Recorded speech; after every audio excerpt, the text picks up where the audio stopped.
Everybody has their favorite television show, but if you go back and you watch the pilot of those shows, you will notice something. It is not the show that you really remember. The chemistry is developing. People have not figured out their roles quite yet. It's about introducing the characters, establishing the world that they live in, and giving you a reason to come back. And that's what today is. Welcome to Acting Like We Got Some Sense. I'm David Grubb, and this is my friend and my partner in this, Eddie Francis. Before we get into what this show is, I think it's fair that we only fair that we introduce ourselves to you a little bit. Eddie and I have known each other for years. We have worked together. And through those conversations and just challenging each other and what we thought about things, we kind of ended up in this conversation in this place, not as we're two people who always agree, but people who believe in the process of conversation. And it feels like somewhere along the way, we kind of stopped doing that.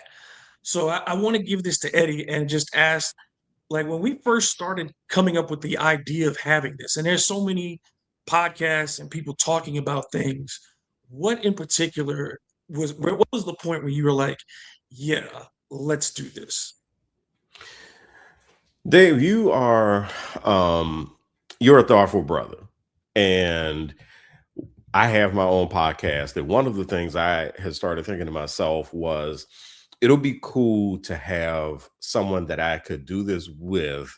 But if I had to choose, it would be some brother who is actually somebody who I think is pretty thoughtful and is willing to have some pretty thoughtful conversations.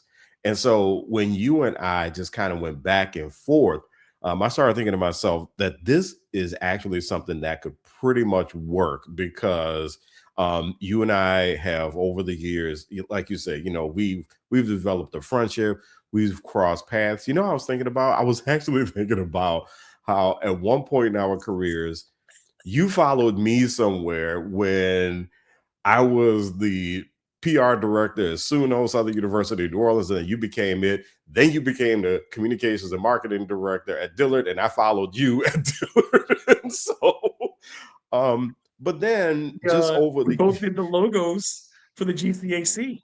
oh, You did that's a logo for the right. GCAC, and then I did a logo for the GCAC, the last one before they changed over to the HBCU AC. So it's like we have had these links, and we have both been hosts at WBOK at different times, and it's just we were never in the same place, but it's we have always had this little overlap. It is crazy. Yeah, and just thinking about how that has happened to me is kind of serendipitous that we just had this conversation. It was a casual conversation that really just started with, "Hey man, how you doing, man? It's tough out here right now."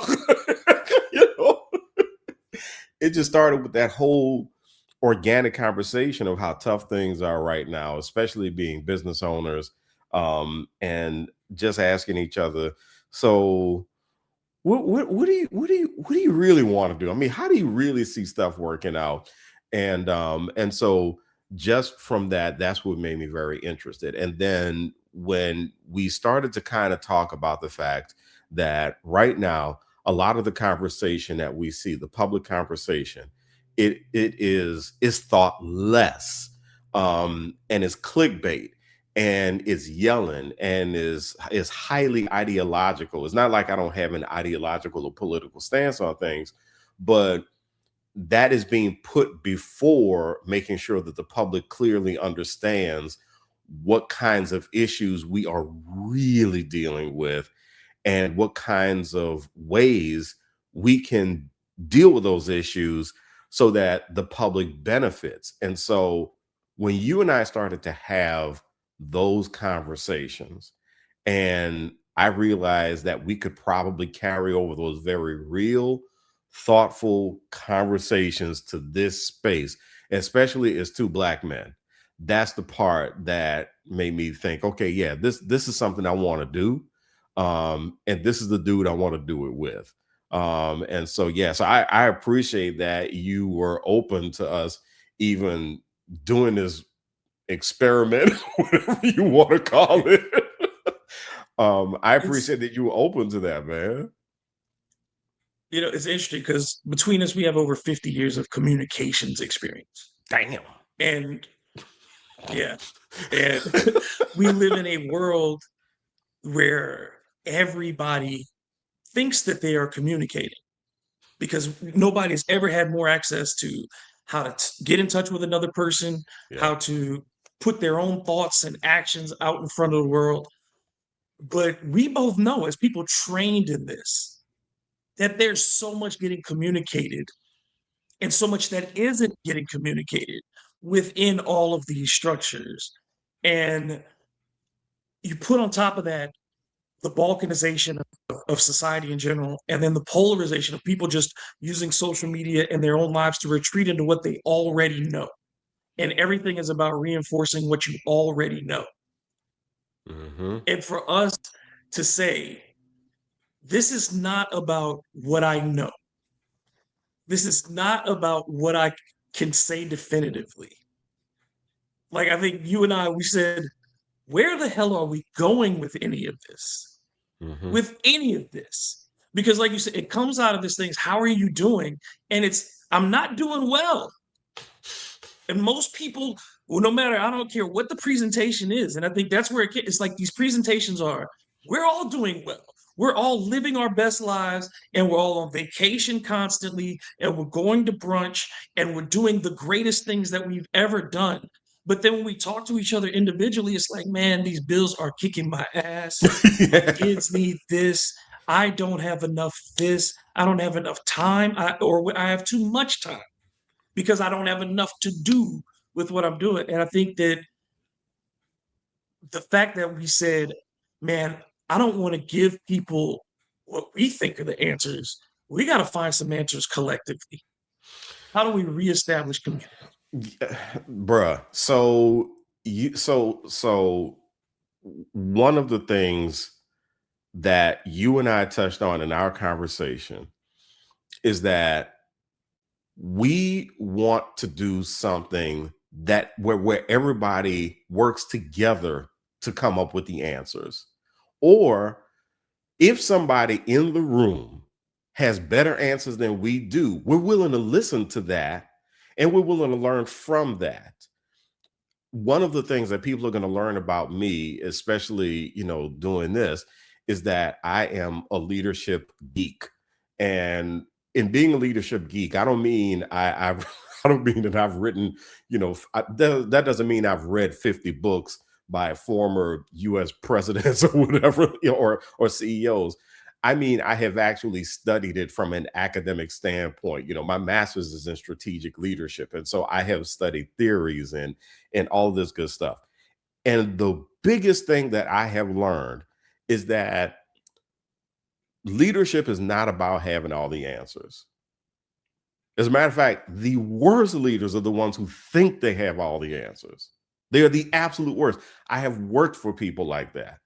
And it is a terrible experience to sit across a table from somebody who has a sexy title, whatever that title is, CEO or whatever, and they sit there and act as if you can't possibly have one answer because you don't have the same credentials, or you don't have, and I'm going to get to the point about people having something to say all the time and nothing to say.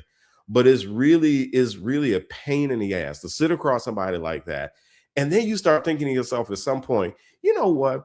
You put your socks and shoes on one foot at a time, just like I did this morning. So there's something you don't know, but you want me to believe that there's nothing that I know that you could possibly that I could possibly know more than you.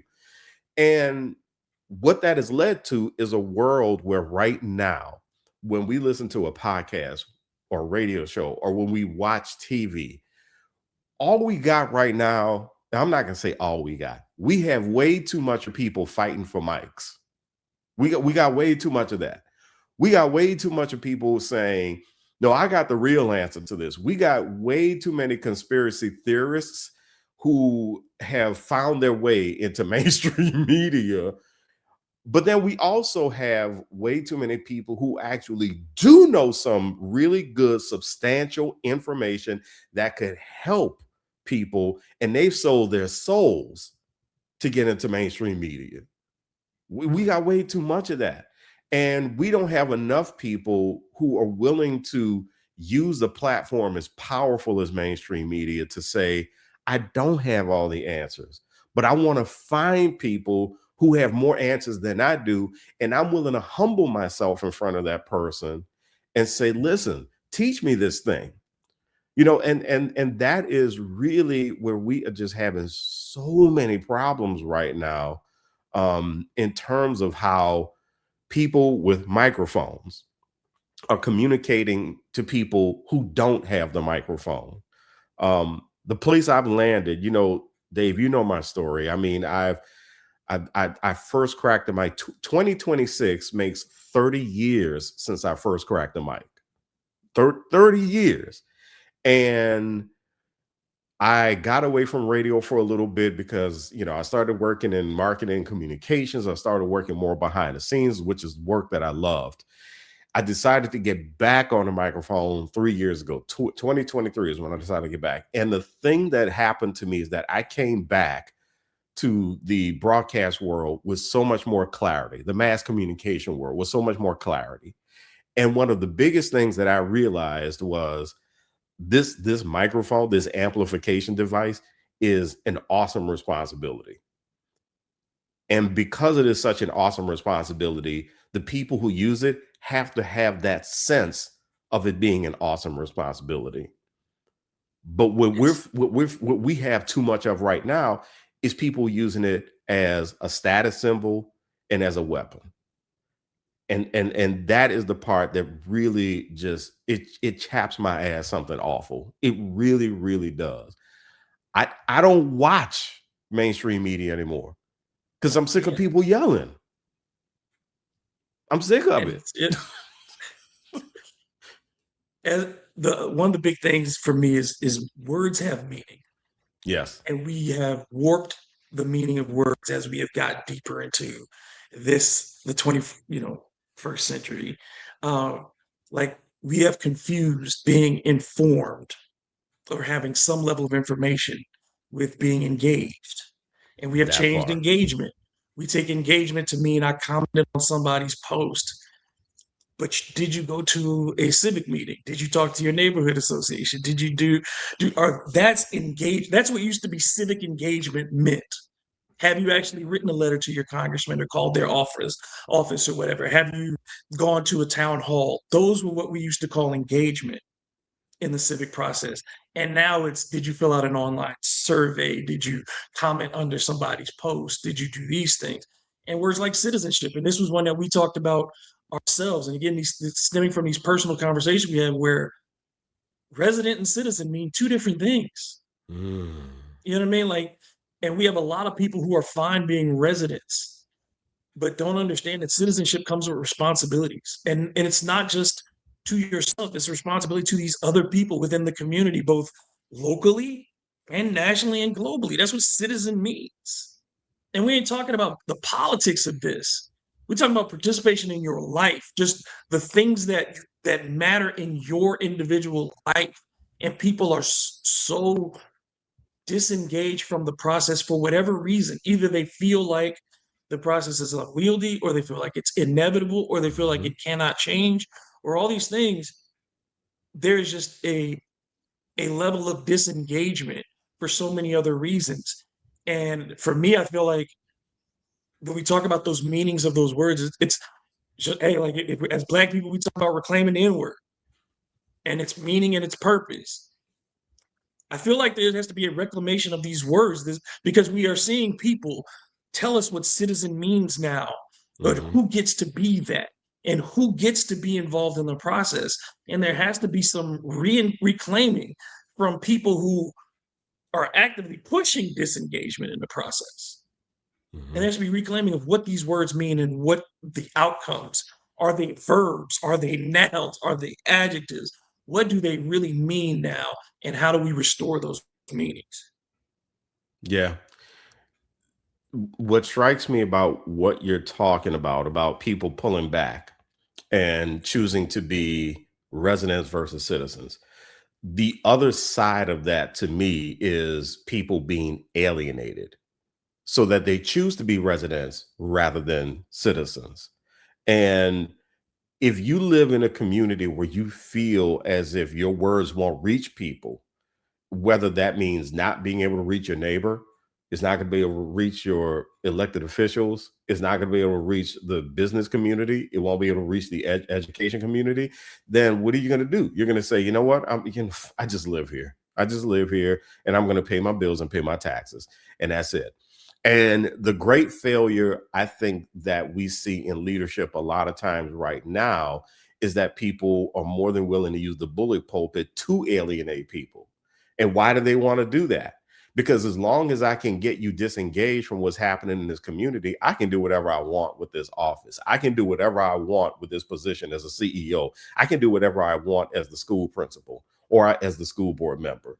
And one of the things that I have become extraordinarily worried about, and this really feeds into another reason that I'm really happy to do this podcast with you, is I have become very concerned with self centered leadership. Very, very concerned with people who take the title because of what the title is going to do for them, or they get elected to office and they decide that the next order of business is how they're going to win the next election. Which, by the way, I had a conversation with this brother who is a political science professor from Southern University on my radio show, and he actually said this. He said, well, and he's not just a professor, he's been a strategist. And he said, when someone gets elected to office, what do you think is the first thing they do when they get into office? And I said, oh, well, they start trying to figure out how to form relationships across the aisle and all that stuff. He said, yeah, that's part of it. He said, but they're trying to figure out how to win the next election. And so if that's the case, then what are you leading for? What exactly is your North Star for leadership?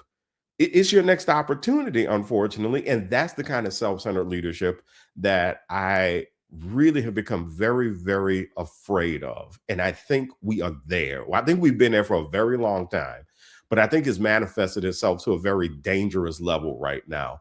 I'll tell this one other story about the other side of it, and it's people-centered leadership. And anybody who knows me knows that the definition of leadership that I have is someone who is people-centered, and they understand that it is a process. They realize that it's about the people because they can't lead without people, but they also understand that leadership is going to constantly change, or they understand that the environment is going to constantly change. So there's a process that goes along with becoming a more effective leader from day to day. And I was having this conversation on a podcast with a higher ed Marcom colleague by the name of Teresa Valerio Parrott. And she told me this story of a guy who was president at a university. The board told him, listen, we have to save X amount of dollars. So we need you to start cutting academic programs and firing people. And he said, I'm not going to do that. I'm not going to let people go. I'm going to restructure, but I'm not going to let people go. And he wouldn't do what the board asked. So he basically said to himself, I'm not going to survive this. But what I'm going to do is make sure that by the time I'm gone, the restructuring is going to be done, but people are going to be made whole. They're going to be able to keep their jobs, but I'm losing mine. Dave, to me, that is what leadership is about. It's about realizing that, yeah, you are going to take a big hit, and that hit is going to hurt. But if the people who are following you, if you can do something to protect them so that they do the work that needs to be done, then you've done your job as a leader. And I think that what you and I can tell you that what I heard when you and I were talking was that this podcast could be a tremendous leadership opportunity. I mean, honestly, anybody who opens up a microphone, anybody who starts typing words for an article, anybody who gets on TV, they are taking up a significant leadership role. Okay, so media people are leaders, hands down, full stop.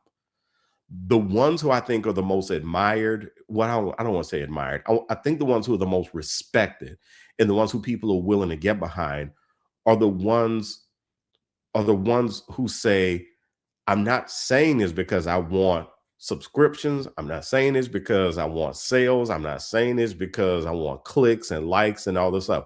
I'm saying is because this is right for us. This is right for the community. And don't get me wrong, anybody who would like to invest in this podcast, please Reach out. We got you. let us know, because we are not going to turn down a sound investment. But that's not why. That's not our why here. Our why is to have, again, and this is a word I'm going to use throughout this podcast. It is to have thoughtful conversations. Um, and so, and one of the things that you just kind of kept hammering home as we were preparing for this thing was that if we can't do this thing right, maybe we shouldn't do it.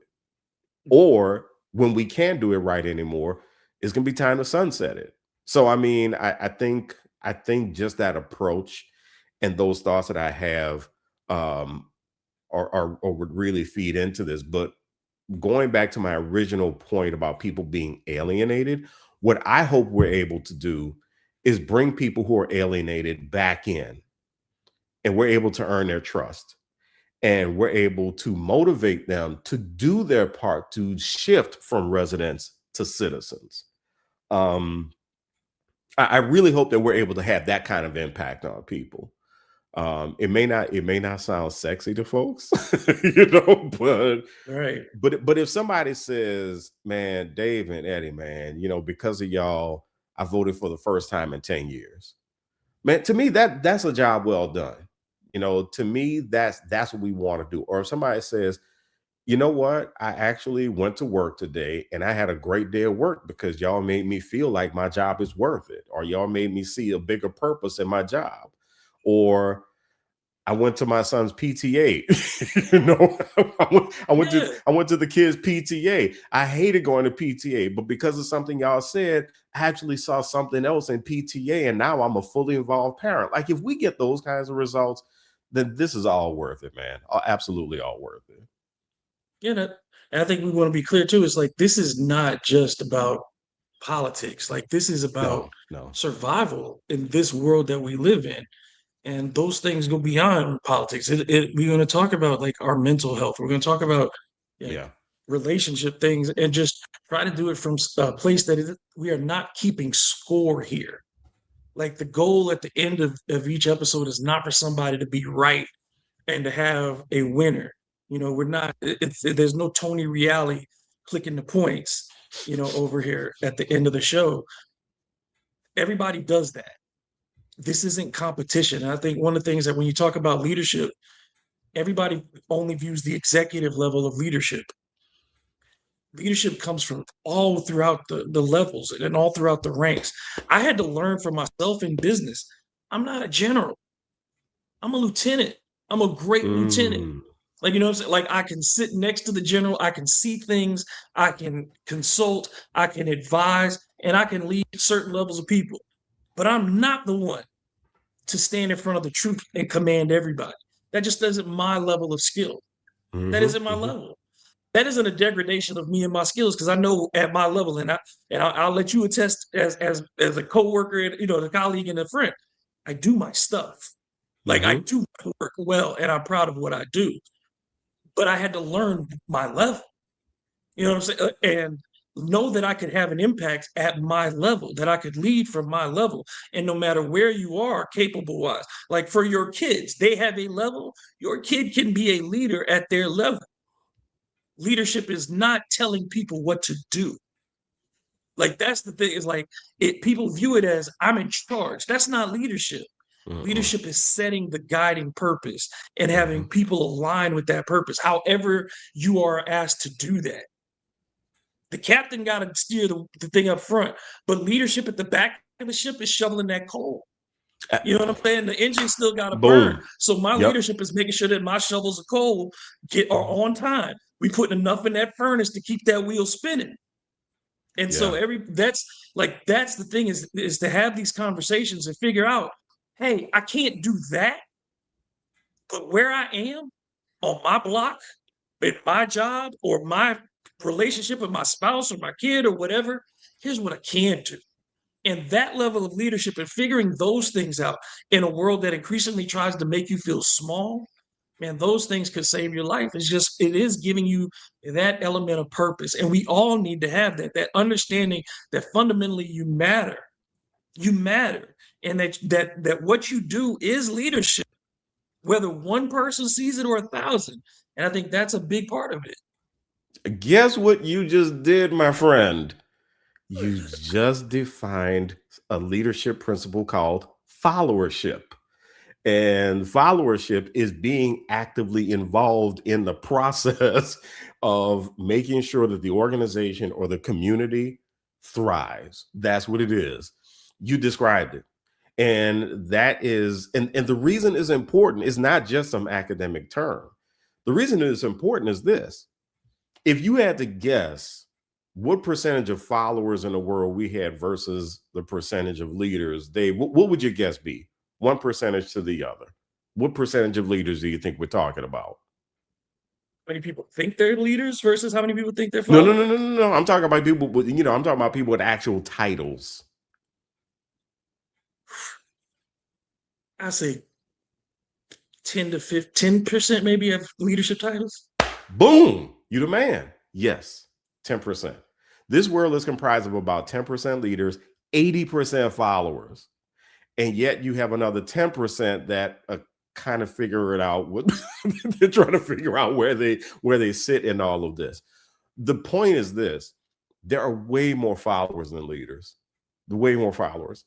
Just think about how many revolutions we have had throughout history that have completely changed the complexion of an entire nation. Just think about it.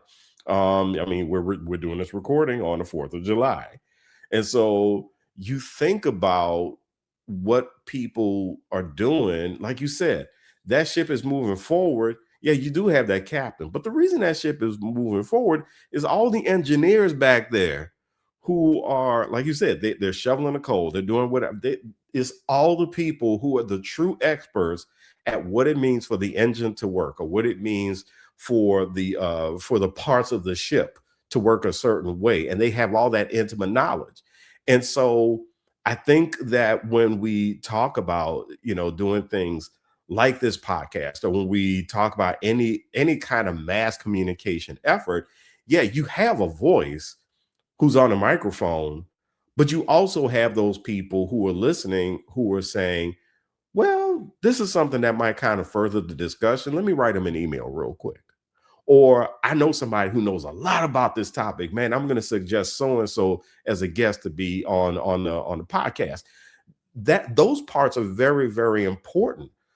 Or for you and me, I mean, no, we don't have a contract with one of the big media companies, but we have our effort here that could really help enliven people. It can encourage people to really figure out how they can make that big difference, right? And so you hit on probably one of the most important things that anybody could understand in order to create change in their community. One of the most important things, and that is they have power to do it. They have power to do it. And change doesn't necessarily, by the way, mean that you go from a bad thing to a good thing. It could mean that you go from a good thing to a better thing, or you go from a great thing to the greatest thing. Like you could be rolling on all cylinders in your community. Y'all could be a community where the economy is fantastic, the rate of people working fantastic, the businesses are healthy, the education is great. But change does in fact mean that you can figure out, well, what's that next thing that we're going to do? Oh, you know what the next thing that we're going to do to make this a better community? Succession planning. So we're going to figure out who the next leaders of this community are going to be to continue this great thing that we have going. And so, man, if act like we if act like we got some sense, if we could act like we got some sense and figure out how we can make a good thing better, aside from changing something from a not so productive thing to a productive thing, then again, that's where I think that we will be able to look at each other and say, "Hey, man, job well done." Job well done. We help some people make a change, and so I'm hoping we're able to do that. But thank you, man. Thank you for feeding in to the knowledge. We're doing the knowledge, man. We're doing the Part of knowledge. that is I am thoroughly convinced. We talked about this. Is I think one of the most powerful sentences in all of the English language is "I don't know," and it has been treated as a weakness. It has. It is curiosity. That is humility. Admitting that you don't know something is the beginning of learning. Hmm. And I hate the fact that we have become so uncomfortable with saying, I don't know. Like I want to know. So me acknowledging again that I don't know is the beginning of learning. And that is a big part of this. Like you and I want to learn. And I think when we developed the format for this, we said we were going to alternate between us having conversations and then us bringing in guests, because the whole point of this is for us to learn amongst ourselves and to bring in other people to teach us. Because I don't want to give this to information and have it diluted in the wrong way through my understanding. Let's get it from the source. Let's get it from the people who can give us direct, actionable plans and things that we can do in our communities and for our own selves on a weekly basis. And that part of it, that growth, is so important. Like we want this to be a process. We do not want this to be a singular thing where somebody comes and sure, cool. If you watch an episode and there's something informative in that singular episode and you take it away, great. But I think what we want this to really be is the evolution of two people too, is to Hmm. see as we go through this, what we learn and how we evolve, and are we applying these things for ourselves, and a level of accountability from host to host of not just communicating this information, but yeah, we need to be examples within that. And in doing that, I hope that we bring other people to revelations in their own life at small levels or great levels, because I think we need to have more of those. I have a question. This is not a setup question. This is an actual question. Why do you think it's so hard for people to say I don't know? Besides weakness. I Yeah, mean, what makes people feel weak about saying that? That's a real it's question. I this. really want to know what you think. It feels like it's the culture of everybody. Yeah. This like it's like how social media is. People looking to get embarrassed to catch moments of embarrassment. Where Yeah. before you could be embarrassed in private, but now it always feels like people are watching you and wanting to judge your failures. Like we're not Yeah. allowing people to have inadequacies. We're not allowing people like when we talk about the meaning of words, it goes back to that. When we talk about ignorance. Hmm. Ignorance is a state of being. We are all ignorant to things. We Mm. are all ignorant to things. It is about whether the ignorance is willful or incidental, Mm. right? Yeah. And Yeah. people want to assume always, whether it's for themselves or other people, that the ignorance is willful. Yeah. You get your chance. I'm willing to give everybody that one chance with their ignorance and find out, was this willful or was it accidental. And I think that I think people don't feel like they're going to get judged immediately, that if they make up that they don't know, I think they feel that they're going to be put in a place where ha ha, you didn't know. And it's like, Yeah. well, sometimes you're just not. There's places where we're all going to go and we just don't know. And I've been in those rooms, even as in our profession, there's times we walked into a room professionally and you just didn't know procedure, you didn't understand the rules, and you just went and did something. And a vet, somebody who cared about you, who you didn't even know it, tapped you on the shoulder and said, "We don't do it like that. Yeah. Here's what we do, and you'll get along fine. Yeah. Thank you." And you learn, but nobody's gentle correcting in that way. It's this, if you don't come in knowing from the beginning, we're treating people as if they can't learn. And I think it's all this very of just defensive mechanism, because a lot of these people who are doing the teasing don't know either. Yeah.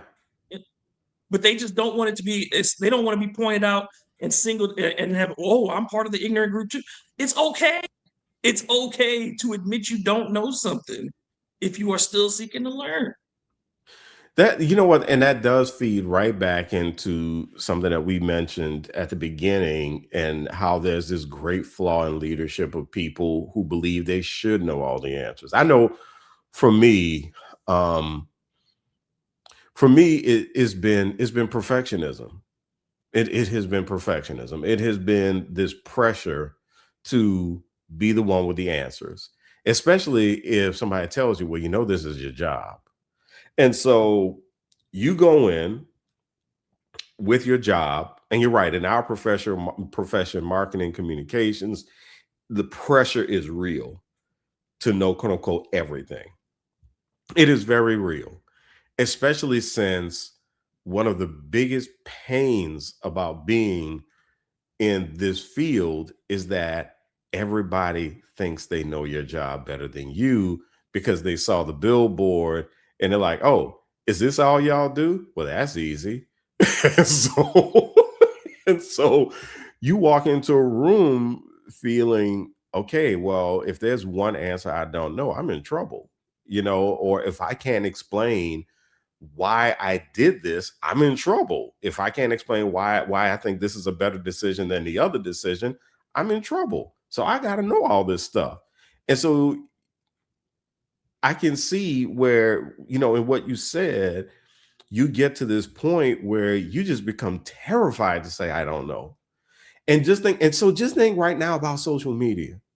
Think right now about um someone who is a scientist. They have spent years researching something, years. They know the data backwards and forwards. They've done the research, they've written the research. Shoot, they might have a patent. I mean, they they have all this stuff. And somebody gets on social media who barely has had a day of community college. Not that anything's wrong with community college. Something's wrong with the person.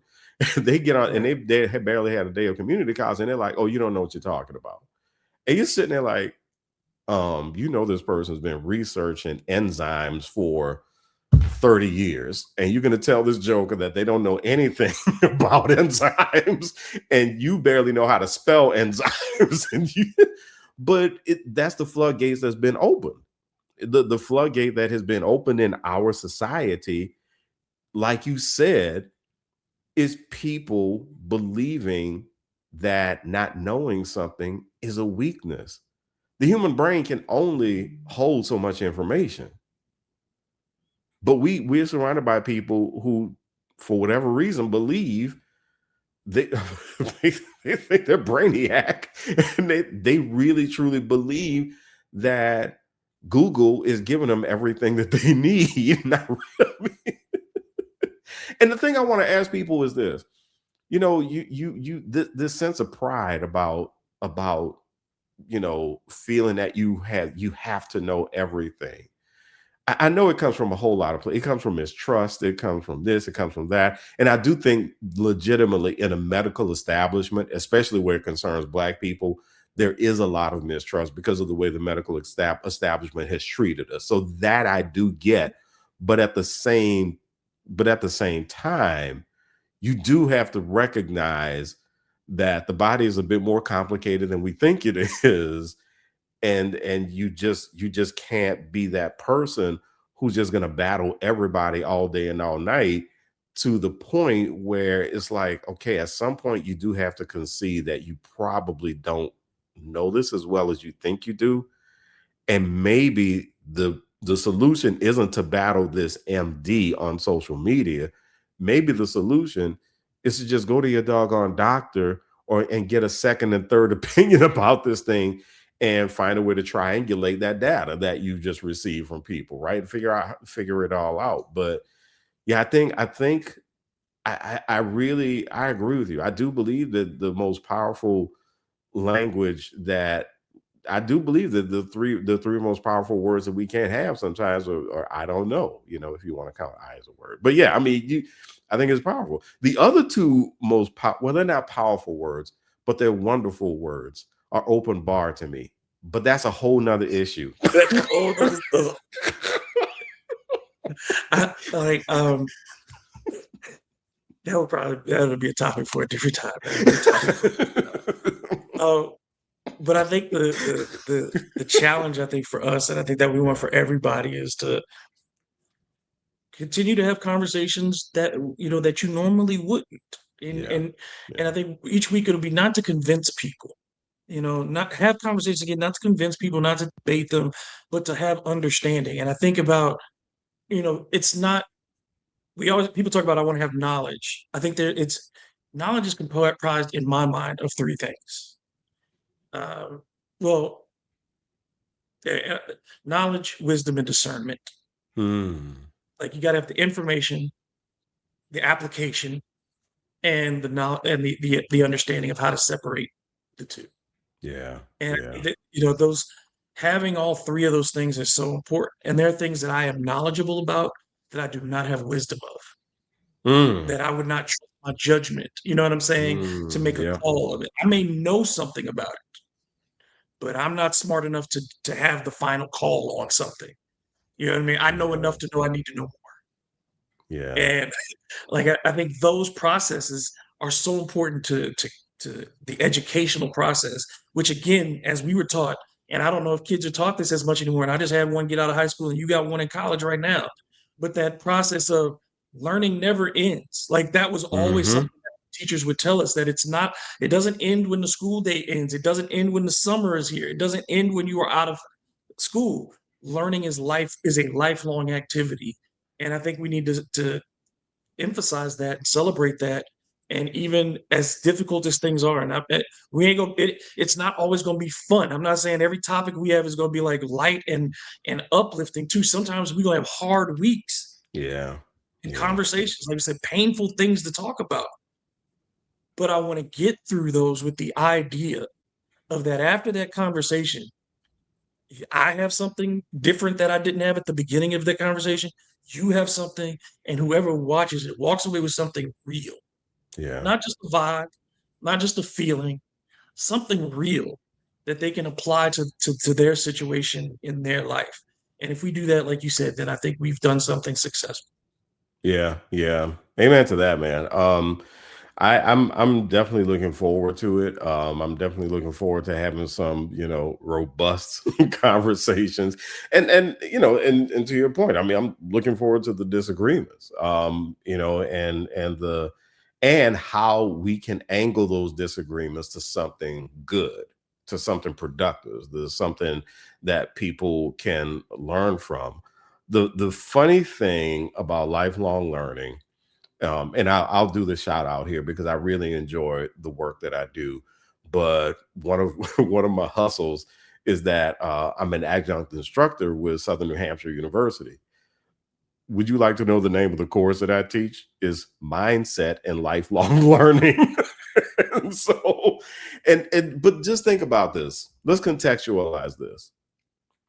SNHU has over 200,000 students taking online classes. 200,000. I think on campus in Manchester, New Hampshire, there are about 3 to 5,000 students.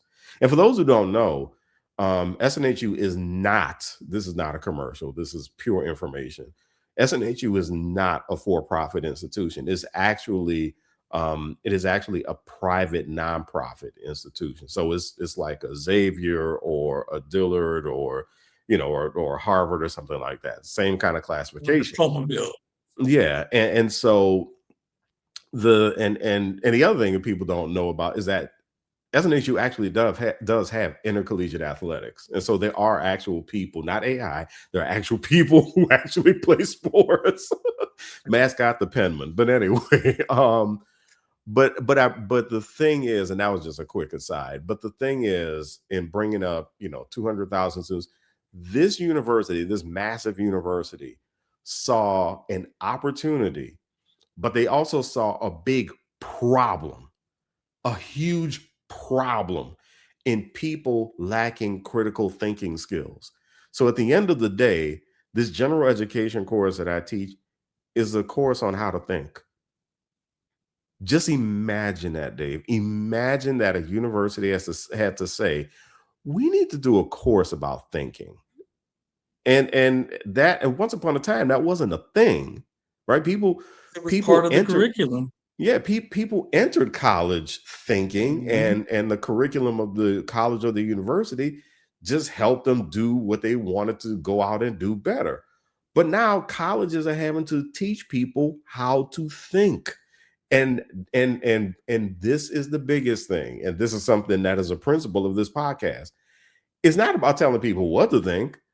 I mean, listen, you could come in, enroll in classes, and you can think Zig and the classes about Zag. If you want to walk out thinking Zig after we've talked about Zag, that's on you. It's your world, right?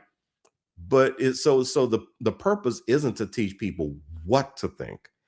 The purpose is to teach people how to think. And what is respected in that process is that everybody thinks way differently about life as we know it because we all have our lived experiences. And so I'm looking forward to the podcast bringing that spirit forth too of listen, again, we don't have all the answers to this. We're not going to solve it in a span of 45 or 60 minutes or however long we do an interview or have a conversation.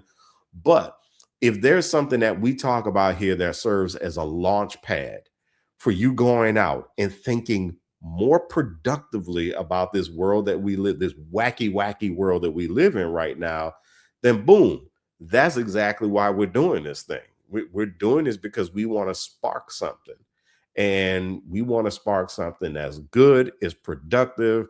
It makes this community, whatever community you live in, it makes the community better today than it was yesterday. If you are the one person who gets a spark from this podcast and you go out and you do something that's going to make your community better, your workplace better, your school system better, and all that kind of stuff, then boom, that's exactly what we want. If it makes your athletic team better, then boom, that's what we want. You know, if your team goes on and they win a Stanley Cup because of something we said, we want credit. And I want the cup at the house for a day. You Not that didn't I'm a win it, big you can't hockey touch it. These fan. are the rules. If you didn't win it, you cannot touch it. These are the rules of the Stanley Cup. I have to hip you to these things. You can't just be out here touching it, man. Can't do it. Um, I think that's where we'll leave this one, though. If you spent this time with us, I appreciate it. Eddie appreciates it. We know that you could be watching anything, and you're watching this. So, um, again, this is not about having the last word. It's about having better conversations. Some weeks I'll be guiding the conversations. Some weeks it'll be Eddie, and sometimes we'll be doing it together. But And either for the way, weeks that I'm guiding uh, it, I am sorry. either way, we are going to keep showing up with our own curiosity, honesty, and our willingness to learn. And we hope that you will do the same. I am David Grubb. He is Eddie Francis. And until next time, please let's all try acting like we got some sense.